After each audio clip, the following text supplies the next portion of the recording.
Halo semuanya, selamat datang di sesi analisis taktis kita. Nah, kali ini kita bakal bahas laga yang benar-benar mendefinisikan apa itu David versus Goliath di Piala Dunia, Prancis lawan Swedia. Di satu sisi, kita punya raksasa Eropa dengan kedalaman skuad yang bikin merinding. Dan di sisi lain, ada penantang tanpa rasa takut yang siap ngacak-ngacak skenario. Oke, tanpa basa-basi lagi, mari kita bedah strategi mereka. Coba kita lihat angka dari superkomputer Opta ini. Jomplang banget kan? Dari puluhan ribu simulasi pra-pertandingan, Prancis diprediksi bakal menang dalam 90 menit dengan probabilitas tembus 75,1%. Sementara itu, peluang Swedia buat menang cuma dikasih 9,5%, dengan kemungkinan seri di 15,4%. Pertanyaannya buat kalian, dengan probabilitas sekecil itu, apa kejutan taktis benar-benar masih masuk akal buat kejadian di lapangan? Itu yang mau kita cari tahu. Jadi, di pembahasan kali ini kita bakal fokus ke 5 hal krusial. Mulai dari prediksi Opta tadi, rekor gila serangan Prancis, potensi kejutan dari Swedia, rekor pertemuan mereka berdua, sampai prediksi akhir buat tiket 16 besar. Oke, kita masuk ke poin pertama. Kenapa sih algoritma ini cinta banget sama skuadnya Didier Deschamps? Kuncinya ada di angka 82,6% ini. Kalau kita masukin skenario perpanjangan waktu atau adu penalti, peluang total Prancis buat lolos itu benar-benar meroket jadi 82,6%. Dari kacamata analis, angka segede ini tuh nunjukin kalau fondasi taktis Prancis lagi jalan di level efisiensi yang nyaris sempurna. Mereka nggak cuma difavoritkan menang di laga ini, tapi juga buat angkat trofi. Nah, ngomong-ngomong soal level sempurna, mari kita bedah seberapa mematikan sih lini serang Les Bleus ini. Kalian sadar nggak sih, Prancis baru aja nyapu bersih fase grup dengan rekor sempurna. Yang bikin spesial, ini pertama kalinya mereka ngelakuin itu sejak mereka juara di tahun 98. Sejarah kayak lagi berulang ya.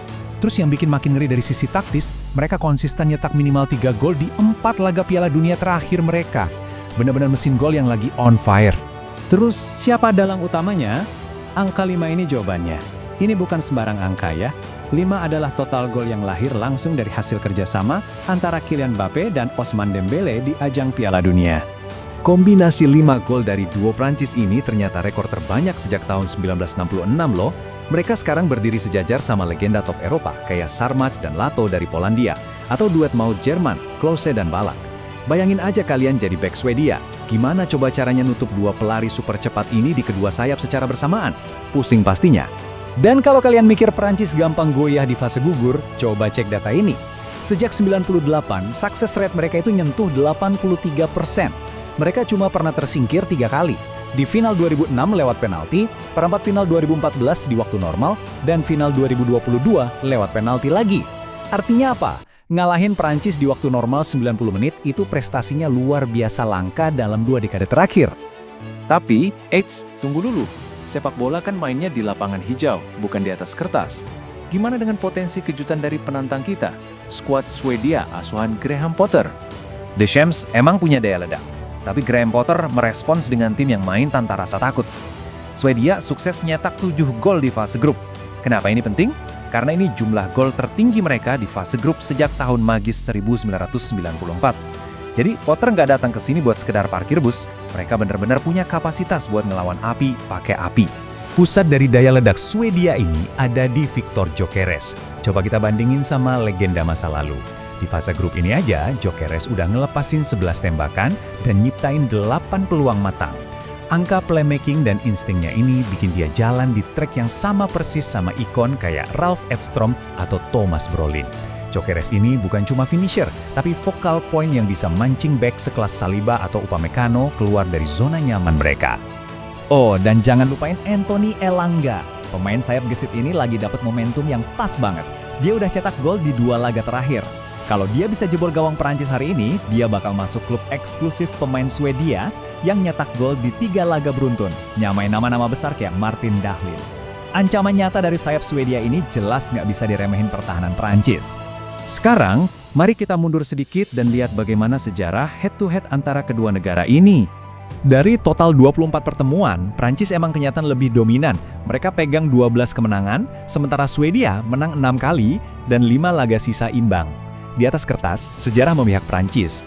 Uniknya, ini bakal jadi pertama kalinya mereka saling sikut di ajang Piala Dunia loh.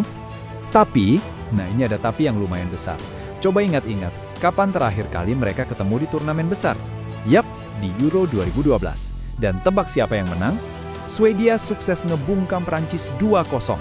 Fakta sejarah ini pasti jadi jangkar psikologis buat skuad Swedia. Mereka sadar betul kalau nundukin raksasa biru ini bukan hal yang mustahil. Kita udah bahas data Opta, performa pemain, sampai sejarah. Sekarang, mari kita tarik kesimpulan menuju kick-off babak 16 besar ini. Laga ini tuh bener-bener ibarat benturan klasik antara tembok kokoh ngelawan ombak raksasa. Swedia punya ketahanan mental yang gila di fase gugur. Mereka cuma kalah 2 kali di laga pembuka knockout dari 7 turnamen terakhir. Tapi di sisi seberang, Prancis lagi ngincer rekor tak tertandingi, kemenangan ke-7 berturut-turut melawan sesama tim Eropa. Sesuatu pasti bakal pecah di laga ini. Jadi, balik lagi ke pertanyaan awal. Opta bilang peluang Swedia cuma 9,5%. Secara logika, Prancis harusnya lolos dengan gampang lewat aksi duo Dembele dan Mbappe. Tapi kita semua tahu, sepak bola sering banget tutup mata soal logika. Menurut kalian, mungkinkah determinasi manusia, taktik beraninya Graham Potter, dan ketajaman Gyökeres bisa matahin algoritma superkomputer? Kita tunggu aja kejutannya di lapangan hijau. Terima kasih udah ngikutin analisis kali ini, dan mari kita nikmati pertandingannya.